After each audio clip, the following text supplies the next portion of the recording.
Hello, Dental Team listeners. This is Kiera, and I hope today is just a great day for you. I hope that you're loving your life. I hope that you are enjoying being in dentistry.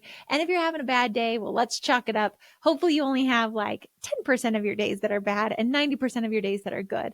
I believe that we are truly in the best profession. We get to change people's lives. We get to do dentistry for people. We get to help people in ways that they didn't know. The smile is the universal hello. And we're able to give people confidence where they didn't feel like they have. We're able to give people a way to give nutrients to their bodies, a way to communicate with people. And we're doing that through dentistry.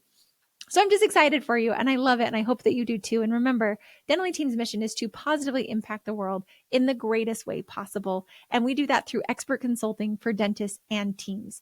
And so if this podcast is serving you, blessing you, sharing, you've taken any tip, please share it with somebody. Please help us get this podcast into the hands of every single dentist, every single practice, because I believe that that's how we'll be able to achieve our mission of impacting the world in the greatest way possible. Today, I wanted to dive in to just a fun topic of how to recreate passion. I think it's very easy to lose passion. We've been doing things for a long time. It's day in, day out. We've been working hard. We've been taking on the challenges. We're on smooth operating, whatever you are. How do we recreate the passion in our lives? How do we get that passion back? And I can speak from personal experience on this. I lost my passion. I truly did. It was a grind for me. Work was no longer fun for me. And not to say I didn't enjoy my clients, because I always love my clients. And I love podcasting. So those were still really fun things for me. But like overall, being a CEO and dealing with the struggles, I had some really, really hard things in the business. And I think that's oftentimes when it like kind of sucks the wind out of us and we lose passion. We can lose passion when family life is hard. We can lose passion when it just feels like it's Groundhog's Day. Go in, say hello, do the same thing, leave. And so just trying to help you think of how can we reignite that passion. And I put on here, there's lots of different ways, but today I wanted to dive into the art of play and bringing more play into our lives and realizing that I think sometimes we make our jobs and our careers be a one-stop shop for everything we're doing. We literally are sitting here saying like, it needs to be my fulfillment piece. It needs to be my significance piece. It needs to be my challenge. It needs to be my financial piece. It needs to be the space where I feel loved, all these different things. And yet that's a lot to put on one space. I understand that we spend a lot of our time there, but when we lose the passion, one, I would ask, are there things that we could delegate off? I made a whole list over here of the things that I just don't like doing anymore and where I was getting like into the suck of losing my passion and realized, could those things be delegated? Could I hire somebody for those? Could those things get off of my plate successfully? And the answer was yes. So we hired somebody new, we delegated some tasks, and I got really, really super clear on what things do I absolutely love doing day in and day out of my life. I love working with my clients. I love doing numbers. I love the podcast. I love doing events. I love speaking. What I don't enjoy doing are like all the little like nuances around all of it. And I've got a team. And so that was just also me realizing I'm in the wrong spot. I've been staying there with my hands in the pot for so long, and I need to trust my team, and I need to like truly empower them that they are brilliant. They're more brilliant than I am, and to remove myself. So that's one big passion suck is, are we maybe doing things that don't bring us the passion, that suck the passion that someone better than us who loves to do it could actually take on? So that's step number one. Step number two is, what are we doing outside of work and where are our hobbies at? And I remember sitting in therapy, trying to figure this out. I bought Simon Sinek's like Find Your Why. My why was there. It just got buried. My why has always been there, is to positively impact the world in the greatest way possible. And it's through expert consulting for dentists and teams. Like my why is still there. I still know exactly why I do this. I understand it. And it just got buried and I forgot. I truly forgot. And I believe I've got lots of whys. But that was like the big thing of like, why am I doing this? But I realized I didn't have any passions. I didn't have friends. There was a book I read a while ago called Find Your Tribe. I like it. I will say it's extra churchy. I mean, I am religious, and it was a little extra even for myself. So if you could read past that, or if that doesn't bother you, I want to give a disclaimer on it, but the book is really good. And she talks a lot about finding 5 people within a 5-mile radius of friends. And this is where play comes into play.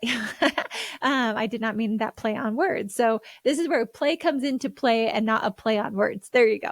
But what are you doing that's fun? What are you doing as adults for play? Are you into pickleball? Can you get into sports? And not that you have to. So like not kids sports or not hanging out with friends because your kids are there. Like, what do you do that's soul filling for you? And I remember sitting there thinking like, I honestly don't know.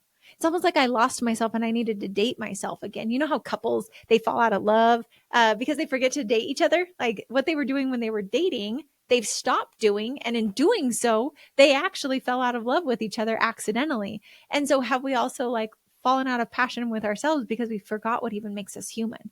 We've gotten to our careers. We've become the bosses. We've been working hard. We get lost in the shuffle of kids and family and all the different pieces that we get lost in, that we forgot what even makes us a human. And this is where the art of play comes in to play. What do we do for fun? And so I remember I was like, but a lot of these things for me, and I will just speak very candidly, and you can judge me or you can like me. This is Kiera Dent, real and raw. I said a comment in therapy. I said, a lot of these things feel stupid to me because they don't make money. And I think about like buy back your time and who not how. And I know my dollar per hour. And it's like play does not equate to my dollar per hour. And yet my therapist said, but Kiera, play is so much of life that isn't going to have a financial ROI. And can you do something just because you enjoy it and not have to feel productive, not have to feel like it has an ROI on it? And she's like, you can still love your work. You can still enjoy that. But there's this whole side of our lives that won't ever have an ROI. It won't ever like make you money, but it actually will make you money because you're happier and you're more fulfilled and you're more fueled. And then you're actually going to want to go work more because you're happy because, as soon as you're done with work, you go play. It's like this whole thing of recess. Think about in school. We work hard and we go play and we have recess. We get done with the day and we go play outside with our friends. We would call up our friends and we'd have play dates all the time. And yet as adults, what are we doing to play?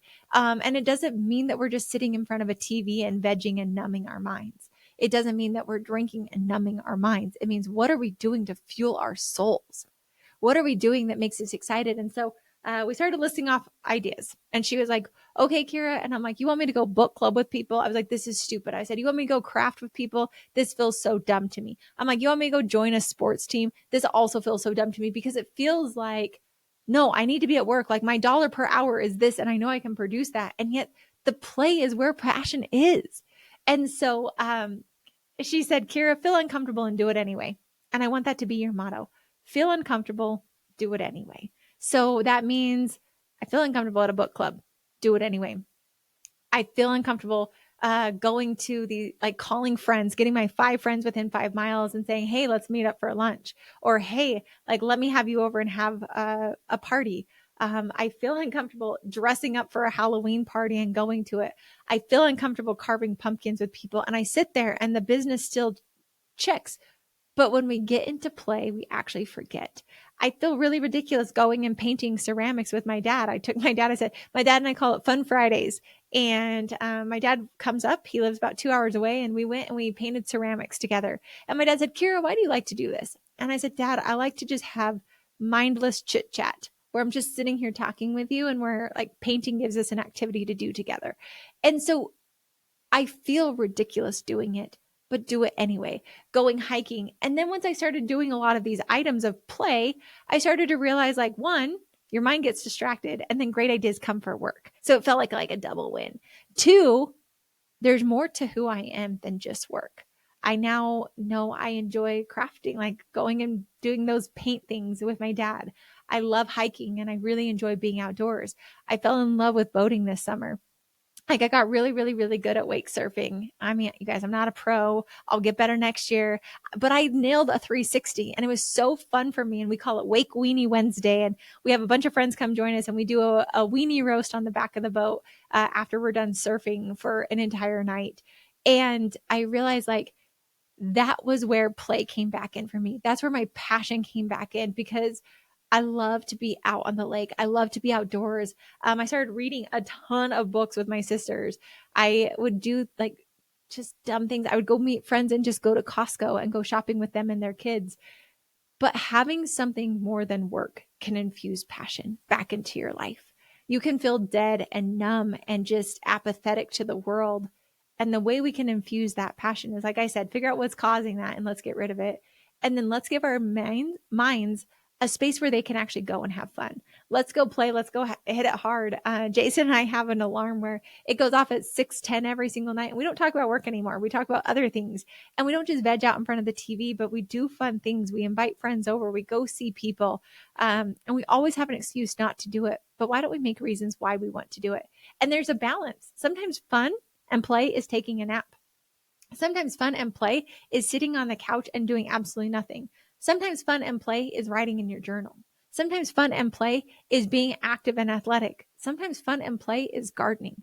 Sometimes fun and play is doing household chores, because you know when you're organizing your personal life, it's actually organizing your business life. You know that there's different ways that you generate, organize, and destroy in your life, but that infuses the passion back for you. Find a coach, find a therapist, figure out what's causing it back for you. But that is some tips of how can we reignite the passion for us. And I truly do believe there's an art of play. And I think a lot of us, I think there's some people that I just admire, and they're such fun doctors, and they're playing and they're having a good time with their team. And like, life is always a good time. My dad is one of those people. Every time I call my dad, like, he's just giggling and like things are just fun for him. And so it's like having more fun. Life is meant to be fun. Yes, of course, there will be hard times. There will be struggles. But to me, I want a life that's fun. I want a life that's fulfilled. I want my life to be fun-filled, to pull from one of the doctors that I talked to. And that doesn't mean that we're oblivious to what's going on, but there's more created outside of us than just our practices. And that doesn't mean we have to give up the passion for working. That doesn't mean we have to not enjoy our work. Work can be so fulfilling for us, but it's having that mixture of play and work and fun that really can reignite the passion. And so try those things out. Don't go through it alone. I also think making sure you reach out to friends. You have a good group of people. I worked so hard. You guys, it's funny. People tell me all the time, Kiera, you're such a social butterfly. And I'm like, I am. But for me to have like true friends that I allow to see the good, the bad, the ugly of me. On the podcast, I want to show up and be the perfect person for you guys. I want to be an incredible consultant. And I feel like I leave my life at the door, and I come and I serve, and I want to be that. And you guys don't need to know my whole life, but I also need to have friends that can be there, that can support me when things are hard, that can support me when things are great, that I can be unapologetically myself. I can be whatever version I want to be around those friends. And they aren't necessarily work friends. They're people outside of that. They're people that just inspire you and make you want to be better. And then you do the things that really, really, really fuel your soul. So like, email me, hello@thedentistry.com. Tell me what you do to ignite the passion, and what do you do for fun? What are the ways that you brought back the art of play in your life, or what things do you want to do? I'd love to hear from you. I'd love to hear your ideas. And if I can be a resource for you, or our consultants can help you delegate those tasks, get your team on board, take those projects away from you, and not to have you feel awkward about asking them to do it, I'd love to help you. hello@thedentistry.com. And as always, thanks for listening. Go have so much fun. Make yourself a promise that you are going to have more happy, fun days than you will have sad days. And I promise you, your life will become that way. You deserve it. So go live that and have more fun in life. And as always, thanks for listening. And I'll catch you next time on the Dental Team Podcast.